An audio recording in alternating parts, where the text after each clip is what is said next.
Hello, c'est Laurent. Et j'ai un inconnu qui habite chez moi. Il est dans mon corps et dans ma tête. Cela n'a rien d'étonnant car on a toutes et tous en nous cette part d'inconnu. On ne se connaît pas complètement. Comme moi, tu as ce côté obscur, cet angle mort que tu ne vois pas parce que tu manques de recul sur toi-même. Ou tu n'as pas osé faire face à qui tu es réellement. Il se peut que tu confonds le personnage que tu as en public avec celui qui est en toi. Tout cela est tout à fait normal car nous disposons d'une vie extérieure et d'une vie intérieure. Étrangement, nous ne possédons pas toujours la clé pour accéder à ce monde souterrain. Heureusement, j'ai un outil simple qui va nous permettre d'entrer dans la salle des machines pour voir ce qui se cache derrière nos actes et nos pensées.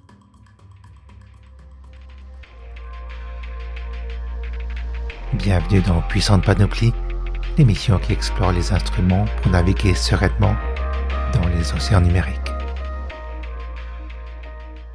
Dans l'épisode précédent, je t'ai proposé une série de questions difficiles car très personnelles.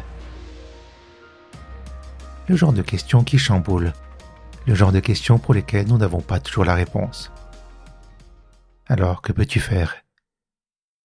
Tu pourrais réserver une séance chez le psy, mais ce n'est pas donné. Alors tu pourrais appeler une amie ou un ami, pour autant que tu puisses l'appeler à n'importe quelle heure, et surtout que tu puisses absolument tout lui raconter. D'accord, ces amis-là sont précieux et rares. Alors je te propose d'écrire ton journal intime. C'est tout? Oui, c'est peu, mais en même temps, c'est énorme. Oui, le but est surtout de t'exprimer librement.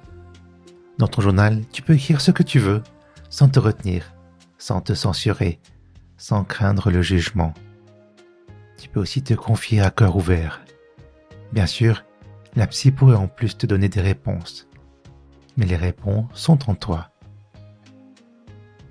Ton journal est là pour les libérer. Ton journal est tout. Ton confident, ton coach et ton ami qui te remonte le moral, ou encore l'épaule sur laquelle tu peux pleurer.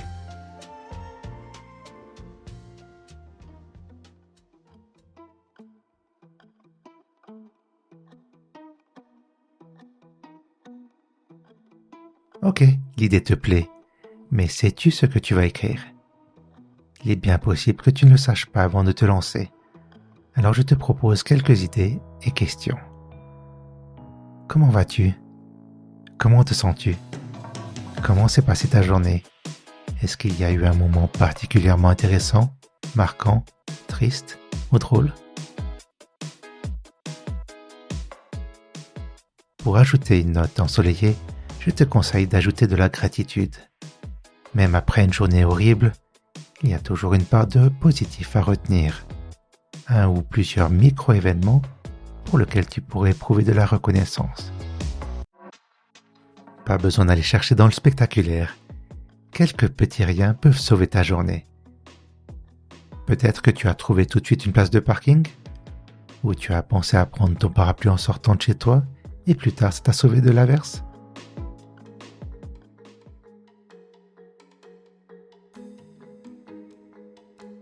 Autre usage, et si tu utilisais ton journal intime pour noter tes idées créatives?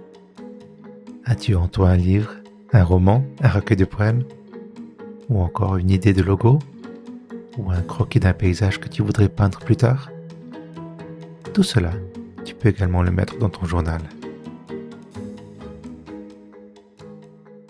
Pour référence, comme inspiration simplement pour se rappeler des belles choses, tu peux également parler des livres qui t'ont marqué, rassembler des citations, faire la critique de certains films et spectacles. Tout ce que tu vis, vois et entends contribue à nourrir ton univers et ton identité.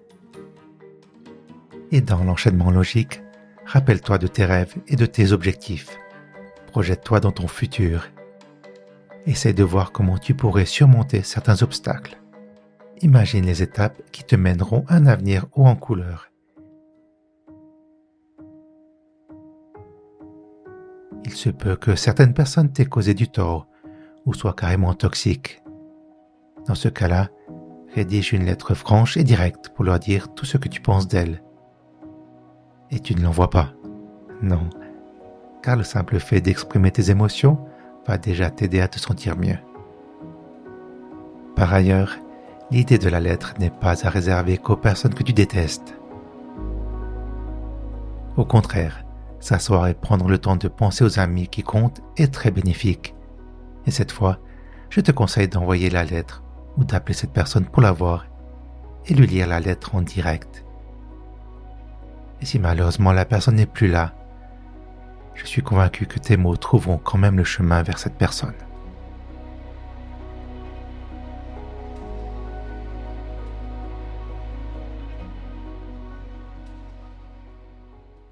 Toujours dans le même ordre d'idées, je te propose une dernière suggestion pour relever la tête et t'aider à avancer. Imagine-toi dans 1 ou 2 ans, quand tout ira mieux, quand tu seras au bon endroit. J'aimerais que le toi du futur écrive une lettre au toi de maintenant pour discuter, pour donner des conseils et pour te rassurer. Je voudrais que tu lui dises de s'accrocher et de croire en l'avenir. Quelles que soient les épreuves, tout va se mettre en place et tu verras que le toi du futur avait raison d'être optimiste.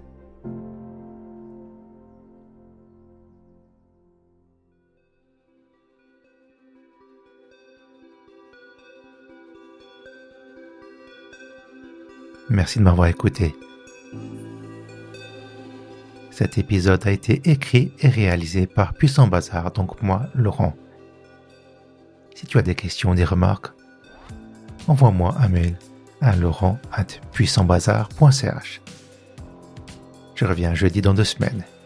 D'ici là, prends soin de toi et à tout bientôt.